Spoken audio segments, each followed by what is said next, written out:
Good morning Telangana. నేను సింధూరా. ఇక updates చూసే ముందు హెడ్లైన్స్. అహ్మదాబాద్లో టేకాఫ్లోనే కుప్పకూలిన ఎయిర్ ఇండియా విమానం.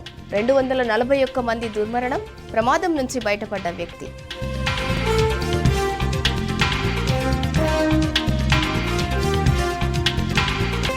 విమాన ప్రమాదంలో గుజరాత్ మాజీ సీఎం విజయ్ రూపానీ. 24 మంది మెడికోలు మృతి. పలువురికి తీవ్ర గాయాలు.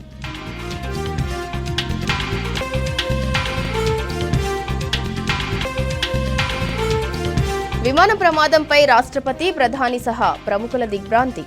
మృతుల కుటుంబ సభ్యులకు కేసీఆర్ ప్రగాఢ సానుభూతి.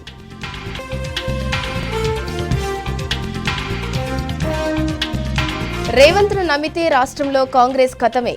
గల్లీలో దందాలు, ఢిల్లీలో దందాలని వేముల ప్రశాంత్ రెడ్డి ఫైర్.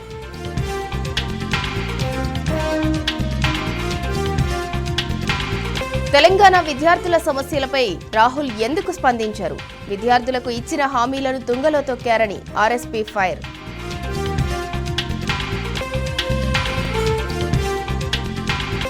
తెలంగాణలో పెద్ద ఎత్తున ఐఏఎస్ అధికారుల బదిలీలు. 36 మందికి కొత్త పోస్టింగ్లు, ఉత్తర్వులు జారీ.